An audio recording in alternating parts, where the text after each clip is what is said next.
Soc el José i jo el Cristian. i junts farem una anàlisi de l'Atènia Niké, una obra arquitectònica de la Grècia clàssica. Bé, primer començarem amb el context històric. A l'època clàssica, la qual comprèn des del 500 abans de Crist fins al 323 abans de Crist, destaca pel govern de Pèricles, on hi havia el gran esplendor de Grècia, i acaba amb l'important expansionisme d'Alexandre el Gran.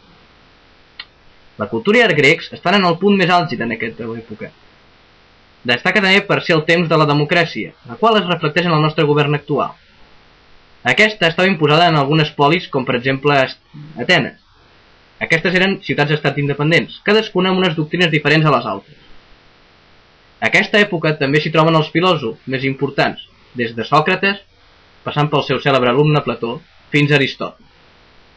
La cultura grega, llavors, enfocarà més les obres cap a l'antropocentrisme i l'antropomorfisme, la bellesa, les proporcions i a la naturalitat de les seves obres, ja siguin arquitectòniques com escultòriques.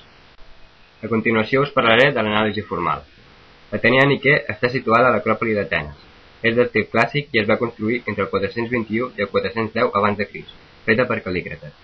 És una construcció amb molt petites dimensions, la qual segueix els trets característics del temple grec. És tetràstil, és a dir, que té 4 columnes i amfiprostil, o sigui, que té columnes tant a la façana com a la part posterior. Les seves columnes són d'ordre jònic, utilitza un sistema arquitravat. Tenia un frontó al qual es va perdre, un entaulament i un fris decorat, i en aquella època era policromada.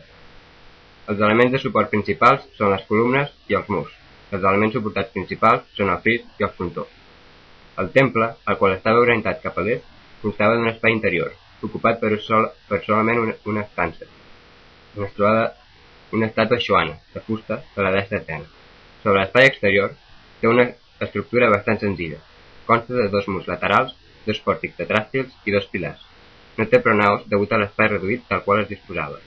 Per últim, el material del qual està fet és marbre pentèlic, com la majoria de les obres arquitectòniques situades a l'Acròpoli d'Atenes.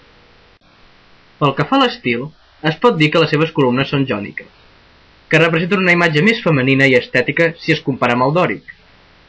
Al fris es troben relleus a l'estil de Fídies. Ara parlarem d'aquests frisos. Al nord es pot trobar una batalla de grecs. Al sud, la victòria de Platea contra els perses. I per últim, a l'est i l'oest, hi ha escenes de les divinitats olímpiques presidides per Zeus i Atena, garantint els seus favors a Atena. Per últim, parlarem de la funció i el significat. Aquest temple, primer, commemorava la victòria sobre els perses a la batalla de Salamina, el 448 abans de Crist. Al ser construïda en aquella època, també va complir una funció propagandística, la qual era destinada a encoratjar els ciutadans, ja que Atenes es trobava en plena guerra contra Esparta, és a dir, la guerra del Peloponès.